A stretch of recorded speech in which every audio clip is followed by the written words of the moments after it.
kasihan. Saudaraku, Yesus mengasihi kita. Firman Tuhan berkata dalam Roma 8, kalau anaknya yang tunggal pun diserahkannya kepada kita untuk mati menebus dosa kita, sehingga kita bisa masuk ke sorga, masakan ada yang ditahankan Tuhan lagi bagi kita? Tuhan mau hidup saudara berkelimpahan. Untuk itulah Yesus datang, saudaraku.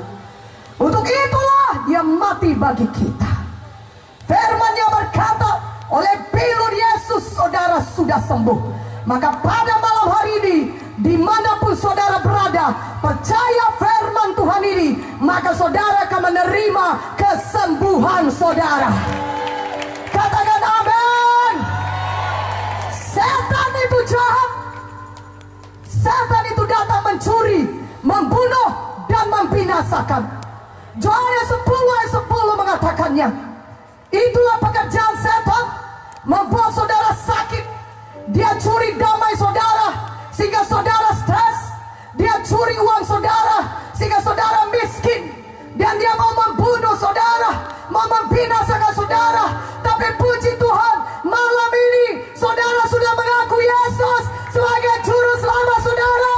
Maka setan tidak punya hak lagi bagi saudara dalam hidup saudara. Katakan amin. Dan Tuhan sudah memberikan kuasa kepada kita menjadi anak-anaknya, menjadi anak Bapa di sorga. Wah, luar biasa. Kita sudah menjadi anak Bapa di sorga. Tentulah kita sangat diberkati. Katakan amin. Haleluya. Dan kita memiliki kuasa di dalam nama Yesus, karena kita sudah menjadi anak Bapa di sorga. Karena itu mulai hari ini, pakai kuasa dalam nama Yesus. Usir setan dalam nama Yesus. Sebelum pun dia datang kepada saudara, usir terlebih dahulu dalam nama Yesus. Katakan amin.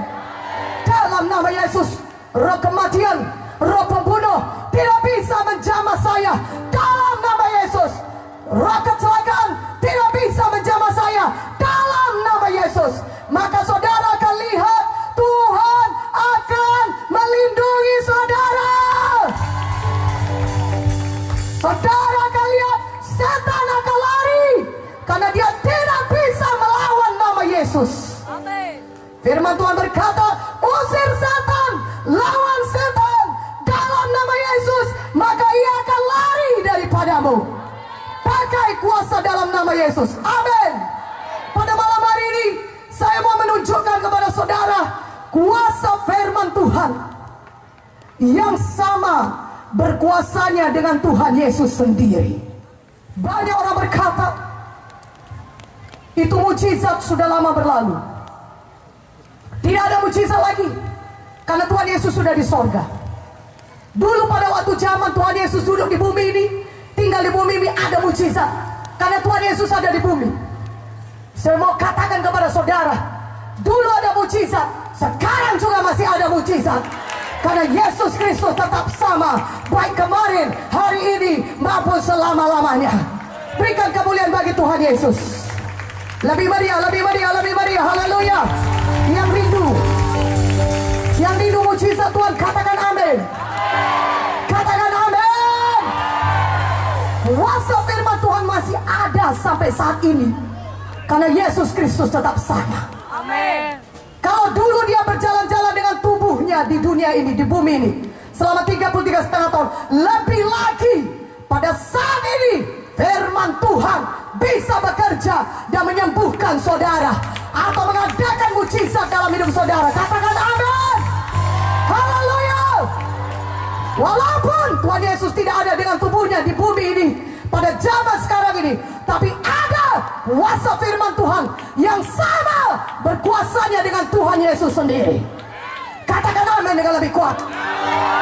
Buka Alkitab kita dari Yohanes 4. Mari buka Alkitab saudara dari Yohanes 4. Saya bacakan kepada saudara mengenai kuasa firman Tuhan. Yohanes 4 ayat 46. Ayat 46, saudaraku yang kekasih, sampai 54. Maka Yesus kembali lagi ke Kana di Galilea, di mana ia membuat air menjadi anggur. Dan di Kapernaum ada seorang pegawai istana, anaknya sedang sakit.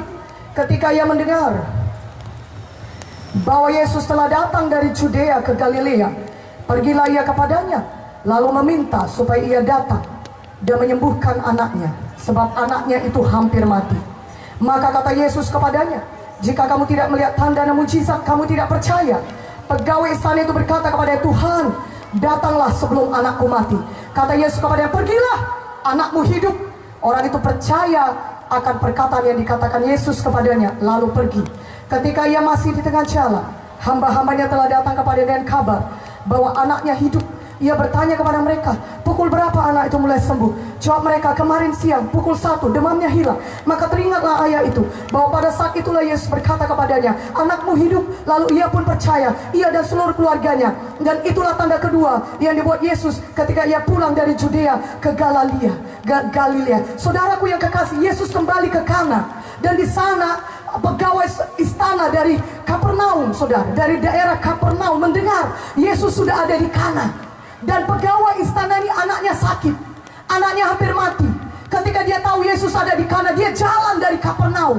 Dia jalan jauh, itu kira-kira 40 km sampai ke Kana. Saudaraku yang kekasih dalam nama Yesus, pegawai istana itu jalan demikian jauh menjumpai Yesus, berkata, Yesus, anakku sakit dan hampir mati, mari datang ke rumahku, sembuhkan dia.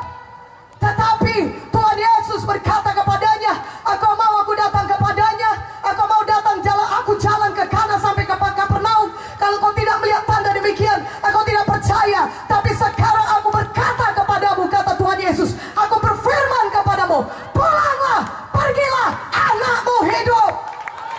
Katakan amin. Dan pegawai istana ini percaya.